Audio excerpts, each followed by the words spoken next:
Hello everyone! Ayan, happy Friday po sa ating lahat. Kaya naman, for today's video ay tara at samahan niyo po ako magluto nitong ating isa na namang napakasarap na ulam. So walang iba kundi itong ating ginataang tulingan at lalahukan po natin yan ng talong at okra para mas masarap po pag maraming gulay. So yan na nga guys, maaga po tayong nagising.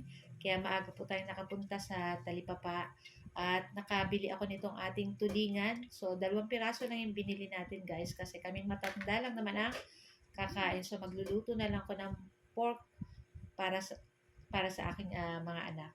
So, yan na nga guys. So, ayan sa ating kawali, nilagay ko na yung ating sibuyas, luya, bawang, at isinalansan ko na rin dyan yung ating tulingan na 2 piraso na pina-slice ko na rin guys ng katulad ng ganito. Ayan. So, yung mga tira pa nating sangkap na bawang, sibuyas, luya, nilagay ko na rin sa ibabaw at naglagay na rin ako ng asin at pamintang durog.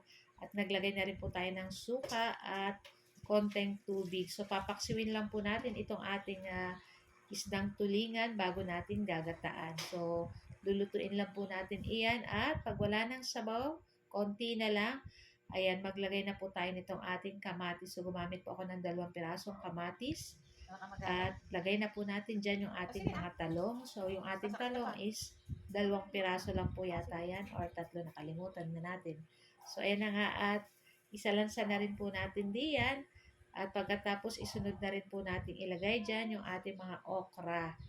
Ayan. So, di nyo pa natatry yung ganitong luto sa ating isdang tulingan na may gata, ay lagyan nyo po ng gulay pagkasarap. So, yun na nga at nilagay na natin yung ating pinakaunang gata ng niyog. So, hindi na tayo gagamit ng dalawang gata. At naglagay na rin ako ng siling pangsigang at ayan na nga, lulutuin lang po natin iyan at papakatingin lang natin itong ating gata ng niyog. Ayan. So, makikita nyo guys, kumukulo na. At hihintayin lang natin maluto yung ating mga gulay dyan kasi yung ating isda ay luto naman na po yun. Ayan. Siyempre, titikman-tikman kung medyo matabang, magdagdag na lang ng asin. Ayan. So, kahit ano pong ilagay yung pampalasa, pwede naman po. So, sa akin, asin lang yung nilagay natin dyan and yung ating pamintang durog. Ayan. So, napakasarap nito guys. At ayan na nga, ilang minuto lang ay papatay na rin natin to guys kasi luto naman na yung ating mga gulay dyan. Ang sarap! So, ang sarap! pwede na po tayong kumuha ng plato at i-transfer na natin ito.